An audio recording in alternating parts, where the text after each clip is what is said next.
रामपुर गांव में रवि अपनी पत्नी किरण के साथ रहता था, लेकिन कुछ दिनों से उसकी आर्थिक स्थिति ठीक नहीं चल रही थी। जैसे तैसे जिंदगी कट रही थी, लेकिन रवि की पत्नी के विचार बहुत ऊंचे थे। अजी सुनते हो, मेरी फेवरेट लिपस्टिक खत्म हो गई है, आते वक्त नई लेकर आना। यहाँ पर कुबेर का खजाना गड़ा हुआ है क्या, जो कि हर रोज तुम्हारी नई नई डिमांड आ जाती है? वैसे भी तुम्हारे इस घर में मुझे मिला ही क्या है, मुझे एक लिपस्टिक तक नहीं नसीब हो रही। ये लो चकुंदर, और इसे अपने होंठों पर लगा लो। आखिर दोनों का काम तो एक ही है ना, होंठ को लाल करना। क्या आप भी? आप तो रहने दीजिए, आपसे तो बहस करना ही बेकार है। रवि और किरण में हमेशा नोकझोंक होती रहती थी। किरण के ऊंचे ऊंचे सपने रवि के पल्ले नहीं पड़ते थे। रवि एक सीधा साधा साधारण जीवन जीने वाला व्यक्ति था। किरण की सहेली पुष्पा हमेशा किरण के पास आकर अपने पति की महंगी चीजों का दिखावा करती थी। अरे किरण, आजकल तो तुम नजर ही नहीं आती, इसलिए मैं ही तुझसे मिलने चली आई। पुष्पा अपनी नई पायल बजाते हुए। हाँ हाँ समझ गई, तेरे पति ने तुझे तोहफे में नए पायल लेकर दिए हैं ना, और तू वही दिखाने आई है। अरे नहीं नहीं, अब वो तो बस नए पायल है ना, इसलिए बहुत बज रहे हैं। पुष्पा के सामने अपने पति की तारीफ के पुल बांधने लगती है, जिसके कारण किरण के जले पर और भी नमक लग जाता है और वो रवि से झगड़ा करने का पूरा मन बना लेती है। रात में रवि जब थका हारा घर पर आता है तो किरण आती है और उस पर बरस पड़ती है।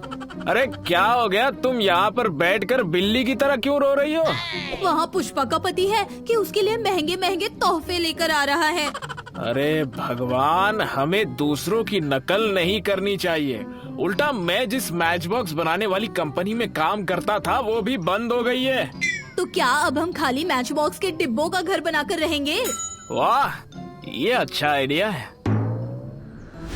रवि अपनी फैक्ट्री से ढेर सारे मैच बॉक्स के डब्बे लेकर आ जाता है और उससे अपने घर की मरम्मत करने लगता है। ये देखकर किरण को लगता है कि उसका पति दिमागी तौर से सदमे में है, इसी की वजह से वो पागल हो गया है। हाय राम, अभी तक तो मेरी किस्मत ही फूटी थी, अब इस पागल पति को भी झेलना पड़ेगा। अरे किसकी बात कर रही हो तुम? क्या तुमने किसी पागल से दूसरी शादी कर ली है क्या? बस आपकी ही बात कर रही हूँ। कुछ ही दिनों बाद रवि विशाल मैच बॉक्स का घर बनाकर तैयार कर लेता है।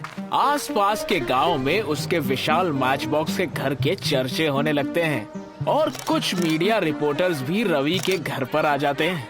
तो आप मेरे पीछे देख रहे हैं अनोखा विशाल मैच बॉक्स का घर। आज तक कोई सोच भी नहीं सकता था जिस छोटी सी मैच बॉक्स को हम इस्तेमाल करने के बाद फेंक देते हैं, उसका कोई ऐसा कारनामा भी किया जा सकता है। तो आइए हम चलकर पूछते हैं इस घर के मालिक से।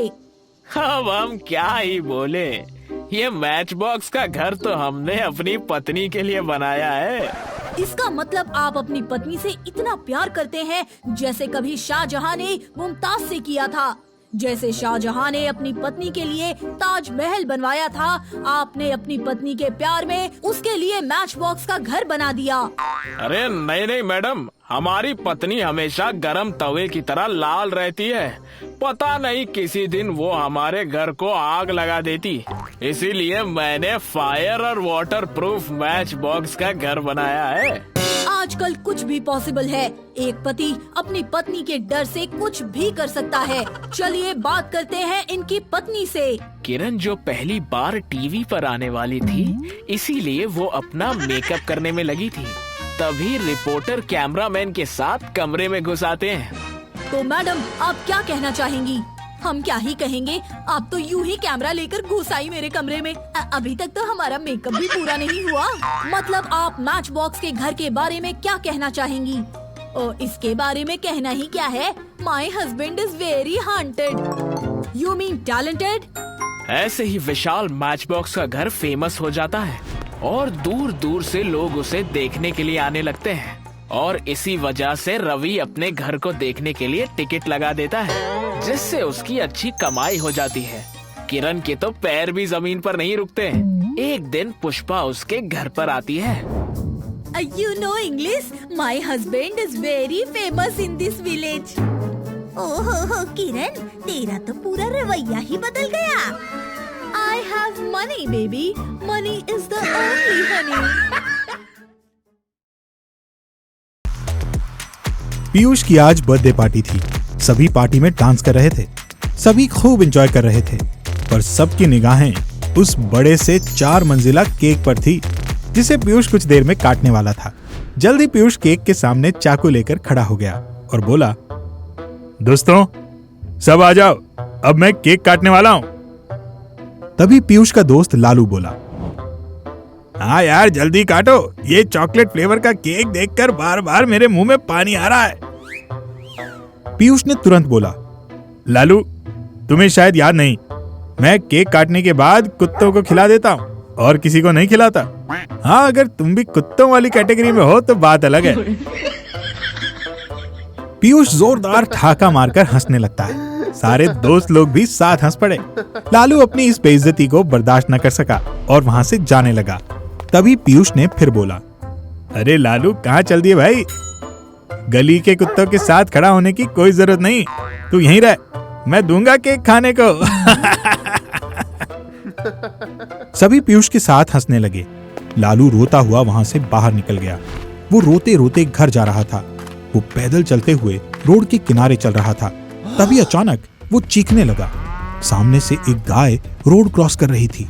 उसी सड़क पर तेजी से एक गाड़ी आ रही थी। लालू अभी चीख ही रहा था कि सामने से आती हुई गाड़ी ने गाय को धक्का मार दिया और धक्का मारते हुए आगे निकल गई। गाय वहीं पर चक्कर खाकर गिर गई। अब वो रोड से उठ नहीं पा रही थी। वो दर्द से करा रही थी। लालू ये देखते हुए उस गाय की तरफ दौड़ा और सहारा देकर गाय को उठाने लगा। किसी तरह सहारा देकर लालू गाय को उठाने में कामयाब रहा। वो धीरे धीरे सहारा देकर गाय को अपने घर लेकर आ गया। वो गाय का बहुत ख्याल रखने लगा। उसे हरी हरी घास खिलाता, उसके पैरों की रोज मालिश करने लगा। जल्द ही वो गाय ठीक हो गई। अब वो खुद से चल सकती थी। तभी एक रात जब लालू गाय को घास डालने गया, तभी उसने देखा कि वो गाय गायब थी। लालू उसे इधर उधर ढूंढने लगा। बहुत ढूंढने के बाद भी वो गाय लालू को कहीं नहीं दिखी। लालू बहुत ही निराश होकर थक हार कर वापस अपने घर की तरफ लौटा। तभी जो उसने देखा, उसकी आंखें फटी की फटी रह गई। उसके घर के सामने ढेर सारे केक पड़े थे। उसे कुछ समझ नहीं आ रहा था। इतने सारे केक मैंने पूरी जिंदगी में नहीं देखे। कौन इतने सारे केक यहां रखकर चला गया?